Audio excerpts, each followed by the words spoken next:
중기적으로는 그래도 지금보다는 더 올라가야 되는 상황이다. 이렇게 석유 개발 업체들이 좋은 투자, 안정적이면서도 장기적으로 갈 수 있는 투자 대안이라고 보고 있고요. 안녕하세요. 박연주 미래에셋대우 연구원님 모시고 말씀 나눠보겠습니다. 안녕하십니까.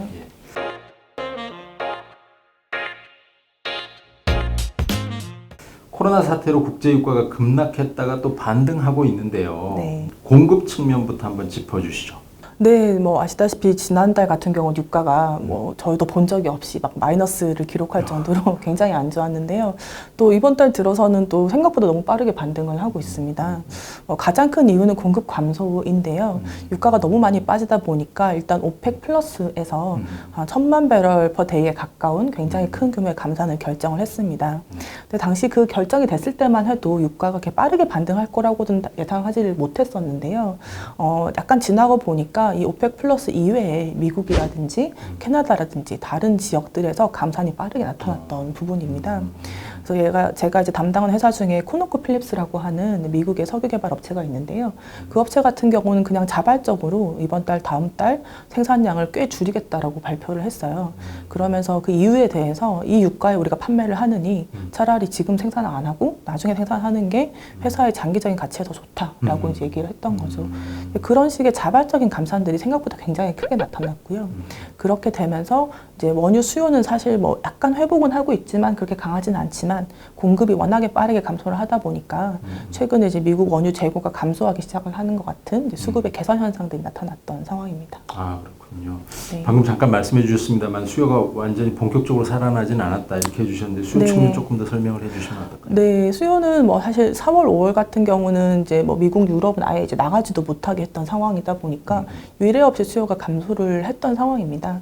하지만 이제 아주 걱정했던 거에 비해서는 약간의 회복세가 최근에 좀 나오고 있는데요. 특히 미국 같은 경우는 휘발유 수요 회복세들이 나오고 있어요. 사실 락다운이 해소가 되기 이전부터 좀 회복이 되기 시작을 했는데 이유를 보면 좀 재밌는 게 너무 바이러스 때문에 이게 밖에 돌아다니기가 힘드니까 버스 타고 다니는 거보다 그냥 자가용 타고 다닌다 이런 거거든요. 사회적 거리두기. 네, 그런 것 때문에 실제로는 수요가 생각보다 좀 빠르게 반등을 좀 하고 있고요. 중국 같은 경우도 이제 2월에 거기는 본격적으로 바이러스가 있었지 않습니까? 2월, 3월에. 그리고 이제 4월에 경기 활동이 좀 빠르게 회복이 되면서 중국은 거의 작년 이맘때 정도 수요까지 최근에 이제 회복이 됐어요. 그래서 수요 측면에서도 약간 바닥을 치고 올라가는 모습들이 나오고 공급도 또 빠르게 줄면서 최근에 유가가 좀 빠르게 반등을 한 상황입니다. 아, 그렇군요. 앞으로 유가에서 주목해서 볼 만한 변수는 어떤 게 있을까요? 네, 그래서 지금은 공급이 생각보다 많이 빨리 줄었고 수요는 약간 올라가고 있는 상황인데요. 근데 문제는 이제 앞으로 공급이 어떻게 될 것이냐가 가장 중요할 것이고 지금 같은 경우는 너무 유가가 낮으니까 다들 이제 생산을 포기하는 그런 현상들이 많이 있었던 건데 유가가 지금 스물스물 올라오기 시작을 해서 어느 정도 수준까지 올라가게 되면 투자를 재개하려고 하는 움직임들이 나올 거거든요. 그 레벨이 이제 중요한 레벨이 될 것이고요. 네, 그래서 저희가 이제 지표 중에서 가장 주목해서 보는 게 미국의 원유 시추기 수입니다. 그러니까 매주 원유 시추기 수, 그 주에 이제 사용이 되는 원유 시추기 수가 이제 발간이 되는데요. 최근까지는 굉장히 빠르게 감소를 했어요. 근데 이제 어느 정도 유가가 회복을 하고 나면 이제 시추기를 다시 돌리기 시작을 할 거기 때문에 그런 시그널이 일단 1차적인 시그널이 될 것 같고요. 그래서 저희가 가장 주목해서 보고 있는 것은 미국의 원유 시추기 수라고 보고 말씀드리겠습니다. 그리고 시추기 수도 그렇지만 미국 석유 개발 업체들의 움직임도 좀 있을 것 같은데요. 네, 맞습니다. 그러니까 사실 미국의 석유 산업은 기본적으로 자유시장이기 때문에 오펙처럼 정부가 결정하고 이런 시장이 아니라 각 업체들이 이제 투자를 자발적으로 시장 경쟁에 따라서 이제 결정을 하는 시장이죠. 그래서 일반적으로 이제 수익성이 가장 중요한 지표가 그렇겠네요. 될 것이고 그 업체들이 유가가 어느 정도 수준에서 이제 투자를 결정할 것인가가 중요할 것 같은데요. 관련해서 이제 달라스 지역에서 페드 달라스 지역의 연방은행이 그 해당 업체들에 대해서 서베이를 하는 게 있습니다. 그래서 어느 정도 가격에 다시 투자를 할 수 있겠냐. 그래서 이제 지난 4월의 조사 결과를 보면은 새로운 유정에 투자를 하려고 하면은 대략 한 40불 후반에서 50불 초반 이 정도 유가 수준으로 이제 서베이 결과가 일단 나온 게 있고요. 저희가 이제 좀 그렇게 과거 같은 경우보다 조금 더 투자 결정이 좀 늦을 수 있다. 좀 더 보수적일 수 수 있다라고 보는 이유는 이 미국 석유개발 업체들의 그 재무 상태가 너무 안 좋은 기업이 많습니다. 아, 네네. 그래서 우리가 보통 아는 석유개발 회사들은 뭐 쉐브론이라든지 뭐 이런 엑슨모빌 이런 회사들이 뭐 워낙에 크고 좋은 회사들인데요. 그 이외에도 이제 독립계 석유개발 회사들, 훨씬 좀 작은 규모의 석유개발 회사들이 많이 있는데요. 그 업체들이 재무적인 상태가 굉장히 안 좋습니다. 그러니까 저유가가 굉장히 오래됐고 예. 최근에 기사 보시면은 뭐 한두 개 업체 파산 얘기들도 계속 나오고 있고요. 네. 그래서 업체들 상황이 좀 좋지가 않다 보니까 지금으로서는 이제 좀 투자에 공격적이라기보다는 가능한 현금을 확보하고 이 어려운 시기를 살아남아 보자 이런 이제 스탠스이기 때문에 뭐 과거에 비해서는 좀 투자 결정이 조금 더디게 나오지 않을까 이렇게 보고 있습니다. 방금까지 설명해 주신 내용만 보면 지금 WTI 기준으로 한 30달러대까지 네. 회복이 됐는데 네. 그런 요인들을 감안하면 더 네. 가파르게 회복되기는 조금 뭐 가능성이 높아 보이진 않네요. 근데 이게 결국은 이렇게 수급에 따라 달라지는 건데요. 30불 뭐 초반 중반 정도 유가면은 뭐 4월에 막 뭐 20불 이거보다는 사실 낮지만 아직까지는 투자를 결정하기에는 조금 뭐 충분하지는 않은 유가 수준입니다. 네. 그래서 물론 이제 수요 상황에 따라서도 좀 달라질 거고 또 예. 오펙에서도 어떤 결정을 하냐에 따라 달라지겠지만 적어도 좀 정상적인 레벨, 그러니까 새로운 투자가 진행될 수 있는 레벨까지 가기에는 아직까지 유가 수준이 좀 낮은 상태다 이렇게 보고 있습니다. 국제 유가 중장기적인 전망은 어떻게 가지고 계십니까? 그러니까 결국은 이제 원유라는 것은 이제 커머디티이기 때문에 수요와 공급의 밸런스로 결정이 될 수밖에 없는데요. 중장기적으로는 결국은 이제 전 세계 수요 사람들이 소비를 할 수 있는 만큼 생산이 돼야 되는 거고 그렇게 생산이 될 수 있는 가격까지는 이제 올라가야 된다는 거죠. 지금 뭐 30불 초반 정도의 유가에서는 사실 뭐 그 원유 생산 업체들 중에서 상당수가 여전히 제대로 돈을 벌기가 쉽지가 않은 레벨입니다. 그래서 뭐 수급이 달라지긴 하겠지만 중기적으로는 그래도 지금보다는 더 올라가야 되는 상황이다 이렇게 보고 있습니다. 제가 아는 투자자분 중에 네. 원유에 대해서 원유 투자하시는 분이 계셨는데 그분은 항상 네. 그 밴드를 만들어 가지고 네. 뭐 정확한 숫자를 제가 잃어버렸습니다만 예를 네. 들어 뭐 30불 바닥, 네. 60불 천정 이래서 네. 그 밴드 안에서 움직이고 이게 시크리컬하게 간다고 해서 네. 낮을 때 사서 높을 네. 때 팔고 하는 그런 투자를 했던 분이 과거에 계신데 네. 사실은 그게 지금 완전히 네, 좀 깨져버렸죠. 그쵸. 그런 상황은 아니죠. 사이클이. 네네. 뭐 워낙에 유례가 없는 지금 상황이다 보니까 일단 수요도 너무 생각보다 너무 안 좋았었고, 그렇죠. 네 전체적으로 다 유례가 없다 보니까 과거 사이클과 좀 다른 모습이죠. 미국 에너지 기업들 아까 몇 개 회사 말씀해 네. 주셨습니다만은 지금 그 네. 에너지 기업들 상황을 조금 설명해 주신다면요. 네, 그래서 제가 이제 뭐 미국에 예를 들어서 한 뭐 20개 정도의 뭐 석유 개발 업체가 있다고 하면은 거기서 이제 우리가 우량 업체라고 보는 오일 메이저라든지 뭐 석유 개발 업체 대형사들 이런 회사들이 한 뭐 한 3-4개 정도고요. 나머지 이제 업체들은 이제 독립계 회사들인데 이 회사들의 신용 등급이 거의 대부분 B나 C 이런 등급이에요. 그래서 생각보다도 신용 등급이 훨씬 안 좋고요.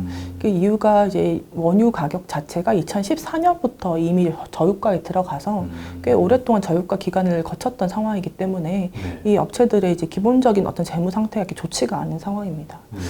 그리고 거기다가 지금 유가가 이렇게 다시 급락을 했고 전반적인 유동성 상황도 사실 굉장히 좀 불안해지고 이렇게 되면서 지금까지도 이 업체들 중에서 조금 불안한 회사들의 그 1년 내 부도 확률 보시면요, 과거 금융위기 때보다도 오히려 더 높게 나타나고 있는 상황이고요.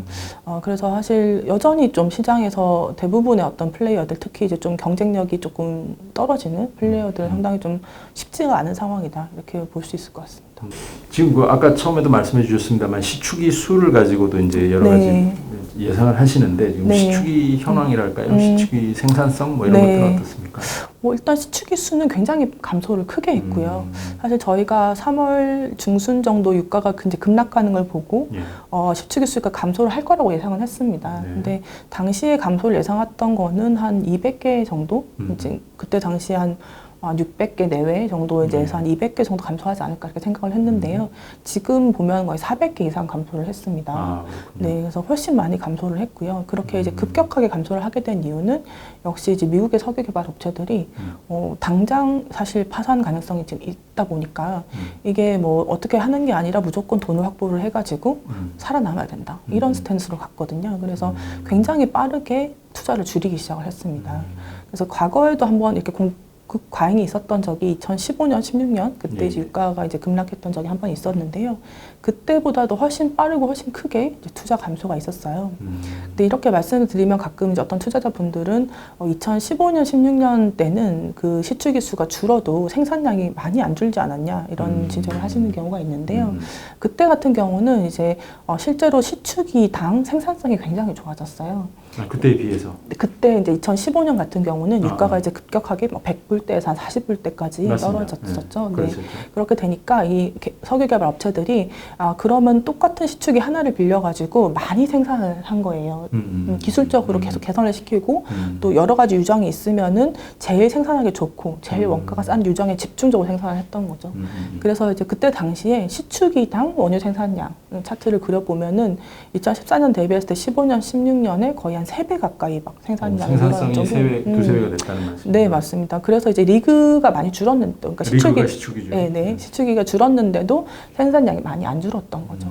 근데 저기 시추기당 생산성 같은 경우도 사실 이미 상당 부분 개선이 이루어졌고 할 수 있는 부분을 상당히 많이 이미 한 상태예요. 그래서 지금 같은 경우는 시추기 수가 감소했을 때 생산량도 따라서 빠르게 감소할 거라고 보고 있고요. 통상 이제 셰일 오일은 이제 시추기 수가 줄고 생산이 주는 데까지 한 6개월 정도 걸리는 걸로 보고 있습니다. 네, 그래서 지금 3월 중순부터 지금까지 줄어들었던 시추기 수는 실제로는 이제 9월, 10월부터 생산 감소로 본격적으로 이어지게 되는 부분입니다. 9월, 10월에 그 효과가 나타날 거라는 네, 거군요. 맞습니다. 네. 원유 ETN이 문제가 됐었잖아요. 네. 투자자들에게 어떤 조언을 해주실 수 있을까요?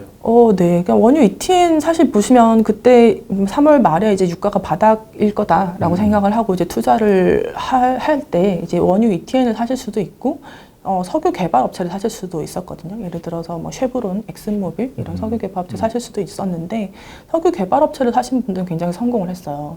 근데 ETN은 좀 그렇지가 못했었죠. 그 이유는 이제 첫 번째는 일단 뭐 원유 ETN이나 ETF 같은 경우는 일단 원유 현물에 대한 기본적인 투자기 때문에 그렇죠. 원유 현물은 이제 그때 당시에 재고라든지 그때 수급에 따라서 굉장히 변동성이 클 수밖에 없습니다. 근데 석유 개발 업체들은 꼭 이번 달, 다음 달 유가가 중요한 건 아니거든요. 3개월, 6개월 이후에 유가가 오르면 충분히 회사들은 좋아지는 거기 때문에 장기적인 유가 상승에 베팅을 하는 게 훨씬 더 쉬운 측면이 있었고요.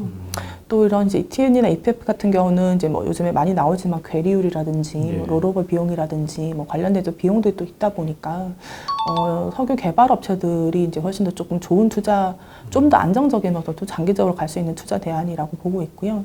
실제로 저희가 추천하는 이제 우량 석유 개발 업체들 같은 경우는 배당이라든지 이런 주주 환원 정책도 굉장히 좋기 때문에 그런 면에서도 좀 추가적인 이제 수익을 기대를 할 수가 있습니다. 그러니까 ETF나 ETN에 그러니까 현물에 투자한다는 거는 사실은 높은 수익을 볼 가능성이 높은 거잖아요. 그렇죠. 네. 원유 개발 기업에 투자하는 것보다 어떤가요? 근데 실제로 지금 3월 말부터 이제 지금까지의 수익률을 보시면요, 석유 개발 업체들 수익률이 훨씬 좋고요. 그런지 결과적으로. 네, 투자자들 입장에서 이게 조금 더 빠르게 어떤 상승을, 높은 수익을 보겠다 뭐 이런. 근데 이제 저희가 예를 들어서 뭐 원유 ETF를 한다고 한다 그러면 뭐 과거에는 통상 이제 근월물 선물을 사는 거거든요. 그래서 뭐 빠르면 한 달 안에 유가가 올라야 되는 거죠. 근데 한 달 안에는 유가가 사실 여러 가지 변수들이 있을 수가 있기 때문에 유가가 이제 빨리 못 오를 수도 있고 여러 가지 이제 좀 변동성이 굉장히 클 수가 있는 겁니다. 그래서 저희가 이제 ETN이나 ETF를 사려고 하면은 정말 이제 단기에 유가가 빨리 오를 거라는 확신이 있으면 그러실 수가 있겠지만 이제 저희가 여러 가지 변수들이 있는 시장이다 보니까 그런 면에서 봤을 때도 좀 더 이제 석유 개발 업체들, 특히 우량 석유 개발 업체들 이 좀 더 좋은 투자 대안일 거라고 생각하고 있습니다. 그러니까 원유 현물보다는 기업에 투자하는 게 소위 말해서 버퍼링이 좀 변동성이 좀 덜하고요. 변동성을 줄여줄 버퍼가 있는 것이겠군요. 맞습니다. 미국 에너지 기업에 그러니까 말씀하신 대로 미국 에너지 기업에 투자할 때 여전히 투자자들이 감수해야 되는 건 환율 문제가 있을 것 같은데 어떻게 조언을 하실 수 있습니까? 사실 저는 뭐 기본적으로 달러 투자도 좋다고 보고 있고 개인적으로 지금 뭐 전반적인 경제 사이클이 그렇게 우호적인 상황은 아니기 때문에 안전자산이라는 측면에서 달러 투자 자체도 저는 나쁘지 않다고 개인적으로 보고 있고요. 뭐 만약에 필요하시면 뭐 해지를 하실 수도 있겠지만 기본적으로는 저는 그냥 이제 조금 더 좀 불확실한 이제 경제 상황에서 좀 더 안전한 주식을 산다는 측면에서도 그냥 미국 소재돼 있는 달러 기반의 주식을 사는 게 나쁘지 않다라고 사실 보고 앞으로 있습니다. 중장기적으로 달러 강세, 네. 지금보다는 더 강세일 거라고 예상을 하고. 근데 좀 변동성이 이제 지금 어쨌든 큰 상황이니까요. 좀 불확실성을 좀 줄인다는 측면에서 안전자산 쪽으로 좀 더 가져가는 것도 나쁘지 않다라고 봅니다. 그렇게 따지면 오히려 미국 기업 주식, 에너지 기업 주식 사는 게 환율에도 투자하고 그 기업에도 투자해서 이중의 효과를 볼 수도 있겠네요. 네, 그렇게 네. 네, 그렇습니다. 지금까지 박연주 미래에셋 연구원 모시고 말씀 나눴습니다. 감사합니다. 감사합니다.